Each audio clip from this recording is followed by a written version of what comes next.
Welcome to another Soccer Down Here 1v1, and this one is somewhat mobile as Ian Cameron, the head coach and technical director of South Georgia Tormenta, is on the bus, on his way, as South Georgia Tormenta continues their trek. It's a rivalry match this weekend. We'll get into that with Greenville in just a little bit. But first and foremost, Coach, congratulations. You've made it to the round of 32 in Open Cup.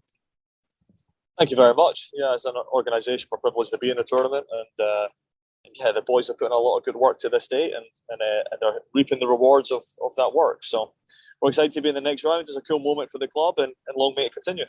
Let me go back more than one round here because it's been a while since we caught up. Let's go back to the Charleston match and talking about Open Cup in general. It was an odd situation. Mother Nature, as we always know, is undefeated, and things had to be kind of pushed a little bit to the next morning. How crazy was it knowing that, okay, we've got a match, everything is structured, everything's cool, and then all of a sudden you've got to play it the next morning? How crazy was it to have to reorient everything to get into that situation the next day? Well, look, I think first and foremost, I think we have to thank Charleston Battery, because I think their organisation, the people there, were really, really good in their communication to us. It was early, it was concise, it gave us good updates, they were engaged with us. So it made our understanding of the situation much clearer. And with that information, it allowed us decisions on a better basis. So fortunately, we had the hotel rooms there ready to stay in. The boys have to adjust, but a big part of our philosophy here at our club with the players is to be as prepared as we can and be as united as we can. And those two things were tested in that moment. The preparation we put in, you have to adapt to and be ready to shift and change and do whatever it takes. And then the united part is, okay, what's next? And just sticking and banding together. But like in terms of adversity, it wasn't a big one. What we were thankful for was morning being in a hotel, another full day would have been annoying to say the least. So we keep our eye on the ball in terms of it being the next morning, get back at it. And again, it's a special thanks to the Charleston Battery organisation for how they handled us and the communication and made it a lot more feasible for us to manage. And it was a dominant performance. I mean, you guys got out there and you were on the front foot pretty much the entire time against a USL Championship side. Now that you've had a little bit of time to look back on that one and the match that we'll talk about in just a little bit with Birmingham Legion, what were some of your takeaways about going up against the USL Championship side that you pretty much had them on their heels the entire time? Yeah, look, they've got a very particular way of playing, and I think they are in an evolution as an organisation of the players growing their understanding of what the coach is looking for and so forth. So, I suspect at some point Charleston Battery will start to work out how to bring the kind of ideology and idiosyncrasy of the players and the coaching staff together. I think they're on a journey, but our job in that moment was to keep the pain going and to really push them and to push them hard early in the game. And our boys did a tremendous job of that. Charleston bring great physicality, great directness to the game, and we had to combat that. And we combated it very well. It took us about 10 minutes to find our feet in the game. But then from that 10 minutes, 12 minutes onwards, I thought the boys really showed what they're capable of and how they were managed to push the game, create more chances and stretch them. And we're ever so proud of their efforts. And it was a fun day. And then it turned into a fun night in Birmingham up against a side in Birmingham Legion it's incredibly experienced. I mean, there are guys like Enzo Martinez who have been in USL for as far back as anybody can remember, great veteran presences against this Birmingham side, which has been known to be very physical on their own, and they'll test the officials and figure out where that line is when it comes to getting a whistle being called for fouls and how physical they can be. And I think that once again you handled Birmingham just as well because of their experience and their physicality that they're known for. Yeah, and I think the added thing on top of that was the surface. The playing surface was not great. We're really grateful for the Birmingham Southern to host the game, but I don't think a Division 3 organisation is not preparing for a professional match in the Open Cup to be played on their field in the spring. So the environment created difficulties. The team Birmingham have got tremendous talent across the field. The coaching staff have put together a really nice squad there. And you're right. I mean, Enzo is a terrific football player. The other lad they have in the middle of the park as well is a terrific football player. And again, we have 2 rookies who are starting in there for us just now. And I highlight that one because 2 excellent top caliber championship players in the middle of the park for them. And our 2 rookies who played for our USL2 organisation at Tom and Jordan and our staff put together last year. Went toe-to-toe with them and managed slowly but surely, again, took us another 10 to 15, probably 15 minutes this time to get our bearings in the game. And then after the 15-minute mark to halftime, I thought that 30-minute span was excellent. It's about as good as we played. Not the best football we played, and we still got some room to grow in there.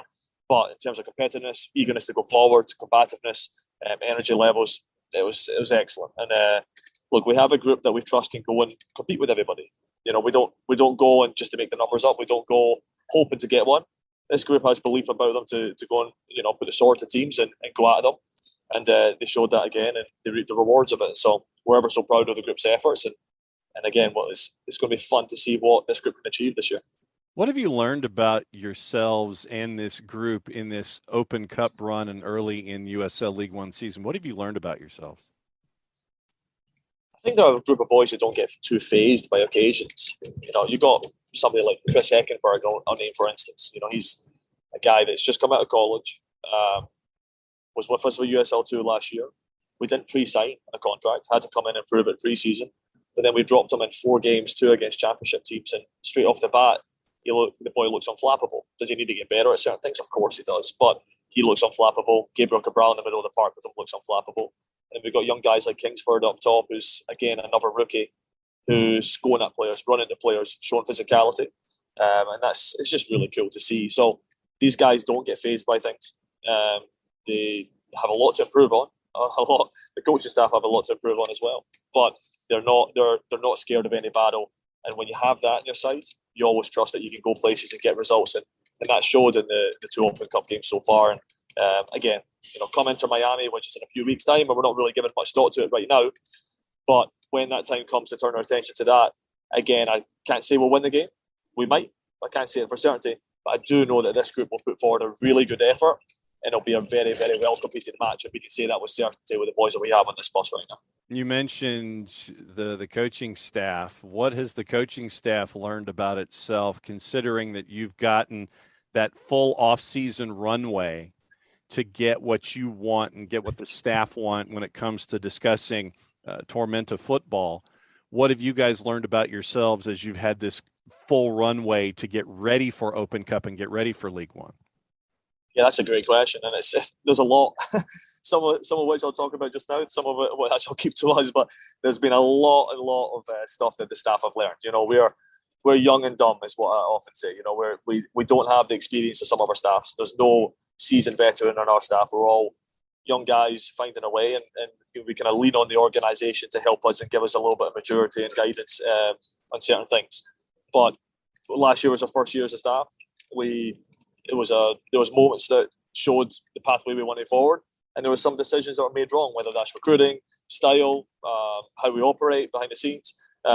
We took stock of that, did a lot of debriefing, did a lot of evaluation, and as a staff, we all came up with the way that we want to go forward.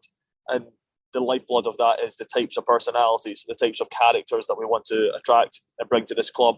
That's the right balance of what this organisation needs.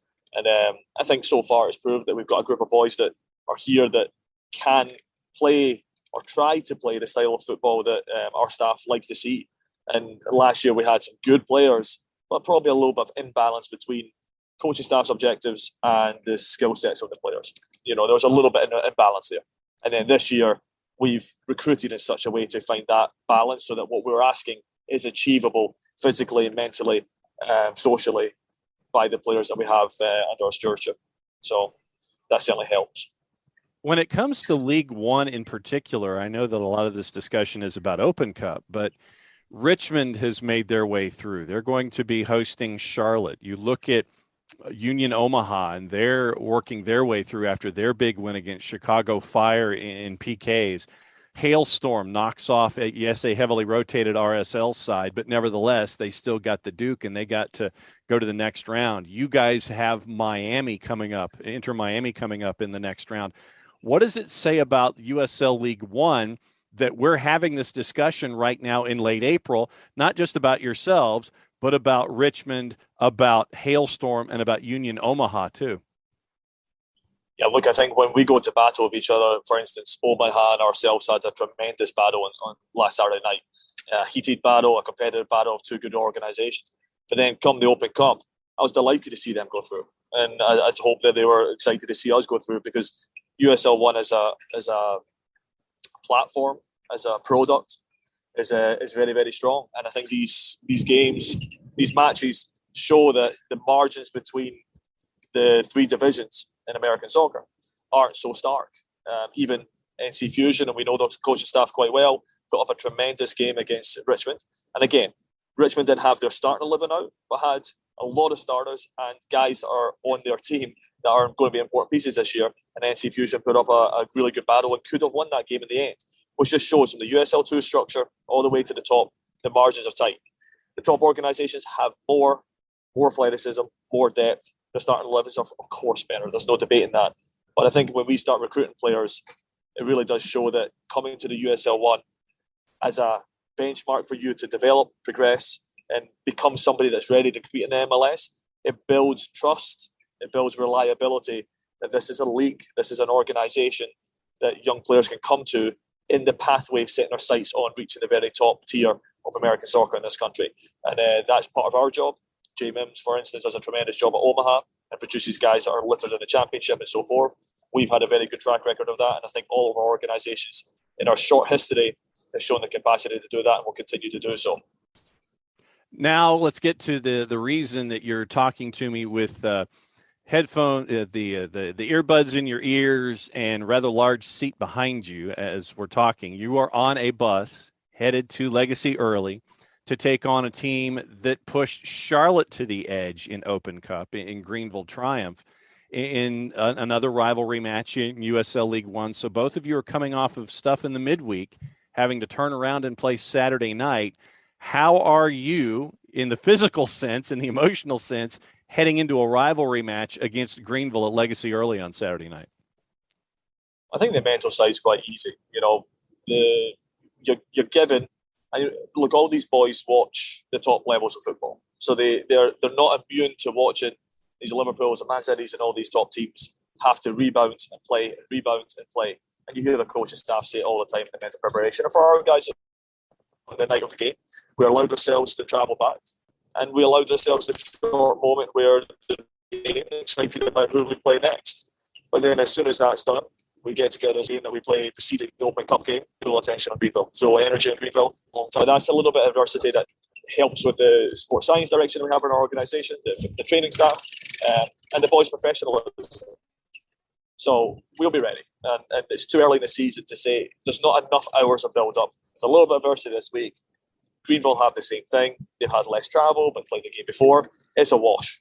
Come kick off on 7 o'clock, 7:30 on Saturday night against Greenville. Both organisations are going to be chomping at the bit to play each other, and you're going to get a massive outpour of emotion and physicality from both teams. And these games have always been tight in the past. I can't see it being anything but other than tight on Saturday night, and it's going to be a fun one, to be honest. And we will keep an eye on it. With you on the bus, I'm guessing that you're probably somewhere. I'm guessing maybe Jenkins County, maybe heading toward Augusta. I'm thinking that there's some trees hanging around, so I can guess what part of the planet that you're on as you and I are talking. But thank you for taking the time as you're on the coach, heading to Legacy early for a big match against Greenville. Congratulations on making your way through to the next round of the Open Cup. Ian Cameron, head coach and technical director, South Georgia Tormenta. Ian, thanks for hanging out with us for a Soccer Down Here 1v1. Congratulations on what you've done so far. Good luck this weekend against Greenville. We'll catch up with you soon. Thanks for the platform.